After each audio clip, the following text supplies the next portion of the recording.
Movie की कहानी शुरू होती है सुआ नाम की एक लड़की से, जिसे जबरदस्ती एक पागल खाने में डाल दिया जाता है, जिसके बाद में उसको बहुत टॉर्चर किया जाता है और जोर जबरदस्ती से वहाँ की दवाइयाँ खिलाई जाती है। इधर दूसरी तरफ हम देखते हैं नामसो को, जो कि एक हॉरर टीवी शो का होस्ट था और वो शो बहुत ही सक्सेसफुल चल रहा था। लेकिन एक दिन सबको पता चल जाता है कि नामसो की हॉरर स्टोरी झूठी है और उसके बाद में नामसो को शो से और उसकी जॉब से निकाल दिया जाता है। अब 1 साल के बाद में नामसो को फिर से उसी टीवी स्टेशन पर बुलाया जाता है, लेकिन इस बार उसे रियल लाइफ मर्डर केस पर काम दिया जाता है। वहीं पर नामसो को सुआ की लिखी हुई डायरी आधी जली हुई मिलती है और वो उस डायरी को थोड़ा सा पढ़कर उस पर काम करने का फैसला कर लेता है। अब अपने क्रू को साथ में लेकर नामसो उसी मेंटल हॉस्पिटल में जाता है और वो हॉस्पिटल पूरी तरीके से जला हुआ था और अचानक एक आदमी उनके कैमरे से टकरा कर वहीं पर गिर जाता है।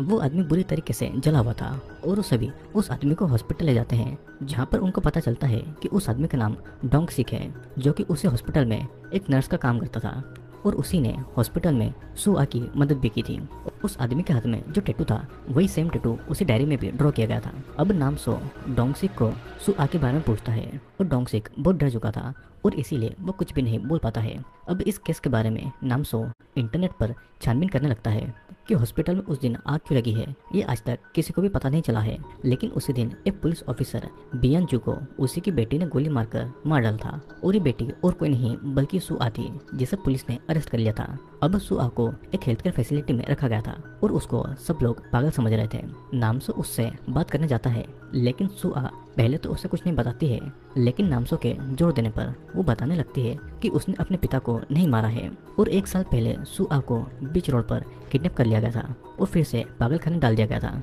और हॉस्पिटल का डॉक्टर योंग सिक सुआ को पूरी तरह पागल बनाना चाहता था। वो उसे बहुत बुरी तरीके से स्टाफ के साथ मिलकर बहुत मारता और उसे पागल बनाने की मेडिसिन उसे जोर जबरदस्ती से खिलाया करता था। वहीं पर डोंग सिक भी काम करता था और एक दिन जब वो सुआ को मेडिसिन देने के लिए आया था, तब सुआ ने उससे मदद मांगी थी और उसे कहा था कि किसी भी तरह उसके दिए हुए नंबर पर कॉल करके उसके लिए मदद बुला ले। लेकिन डोंग सिक ये सब करके खुद के लिए मुसीबत खड़ी नहीं करना चाहता था।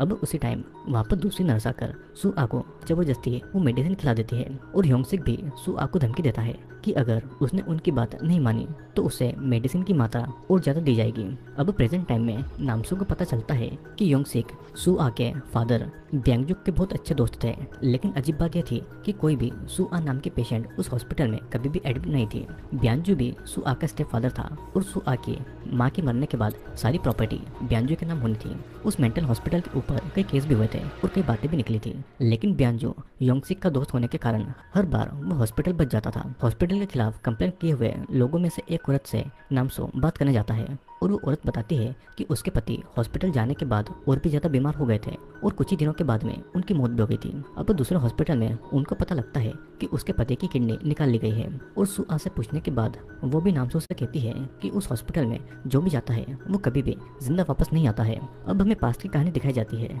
जहाँ पर योंगसिक हॉस्पिटल के फीमेल पेशेंट का रेप किया करता था और सुआ की हालत दिन ब दिन बहुत खराब होती जा रही थी। अब एक दिन एक पेशेंट सुआ को बताती है कि योंगसिक के केबिन में एक दरवाज़ा है जो कि बाहर तक जाता है और वो पेशेंट सुआ को उससे बाहर निकलने का पासवर्ड भी बता देती है, लेकिन बदले में वो सुआ का रेप करने वाला था। लेकिन सुआ उसका प्राइवेट पार्ट काट देती है और वो सीक्रेट डोर से हॉस्पिटल से बाहर जाती है। लेकिन योंगसिक के आदमी उसे पकड़ने के लिए उसके पीछे भागते हैं, लेकिन सुआ किसी तरह पुलिस के कार में बैठ जाती है। सुआ को लग रहा था कि वो यहाँ से बच चुकी है, लेकिन कुछ समय के बाद में वो पुलिस ऑफिसर सुआ को फिर से उसी मेंटल हॉस्पिटल में ले जाकर छोड़ देते हैं। अगेन सीन प्रेजेंट टाइम में आता है और नामसो टीवी पर सुआ की स्टोरी देखने वाला था और वो फिर सुआ से मिलने जाता है। वहाँ पर उसे पता चलता है कि सुआ के रियल फादर उसके बचपन में ही मारे जा चुके हैं और सुआ को ब्यांजो की डेथ के बारे में कुछ नहीं पता था। इधर डोंगसिक भी हॉस्पिटल से भाग चुका था और सुआ ने नामसो से मिलना भी बंद कर दिया था, लेकिन फिर भी वो सुआ के केस पर पहला एपिसोड ऑन एयर करता है और सुआ के केस ने सभी पब्लिक का ध्यान खींच लिया था। सभी रिपोर्टर सुआ से मिलना चाहते थे,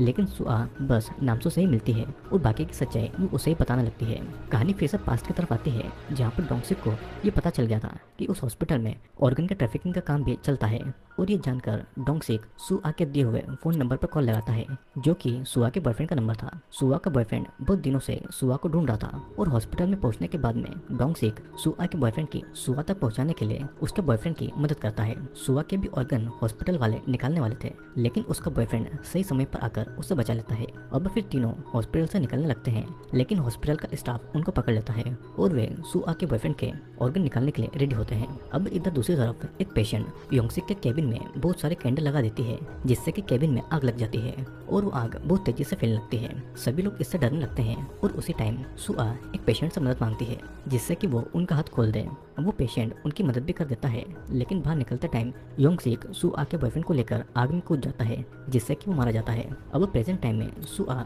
नामसो को बताती है कि उसने उसके फादर को नहीं मारा है, और जब वो हॉस्पिटल से बचकर घर गई थी तो पहले से ही उसके फादर मर चुके थे। उसके स्टेप फादर बियानजू सुआ और उसकी माँ को फिजिकली और सेक्सुअली हरेस किया करता था, जिसके बाद में नामसो टीवी पर अपने शो पर सुआ की सारी बातों को पब्लिक कर देता है कि किस तरह से बियानजू ने प्रॉपर्टी के लालच में सुआ को पागल बनाने के लिए पागल खाने में डाल दिया और उसने वहां पर महीनों तक टॉर्चर किया और सच्चाई पता लगने के बाद उसने सुसाइड कर ली। अब टीवी शो के पॉपुलर होने के बाद में कोर्ट ने भी इस केस को फिर से ओपन किया और उन्होंने सुआ के सभी चार्जेस को हटा दिए और उसे बाइज्जत बरी कर दिया। नामसो जब सुआ को घर पर छोड़ने जाता है तो कार से उतरने के बाद में सुआ उसे बताती है कि मेंटल हॉस्पिटल में पेशेंट को पेन रखने नहीं दिया जाता था। तो फिर सुआ ने वो डायरी कैसे लिखी, और असल में सुआ तो कभी भी मेंटल हॉस्पिटल में थी ही नहीं, बल्कि सुआ की माँ को मेंटल हॉस्पिटल उसके पति बियानजू ने प्रॉपर्टी के लालच में भेज दिया था, जहाँ पर उसे जबरदस्ती पागल बनाने की कोशिश की गई और हॉस्पिटल में सुआ की माँ को सुआ ही बचाने आई थी। जिसके बाद में हॉस्पिटल से भागते टाइम योंगसिक ने सुआ की माँ को ही आग में खींच लिया था और सुआ की माँ वहीं पर मारी गई थी। अब घर वापस आकर अपनी माँ की मौत का बदला लेने के लिए सुआ ने बियानजू को गोली मार दी और फिर उसने डायरी को लिखकर खुद ही न्यूज चैनल पर भेज दिया ताकि उसके केस को फिर से खोला जाए और उसकी सच्चाई लोगों के सामने आई जाए। अब इसी तरह वो खुद भी जेल से आजाद हो गई थी और मूवी के आखिर में नामसो को भी सब कुछ समझ में आ जाता है और ये मूवी यहीं पर एंड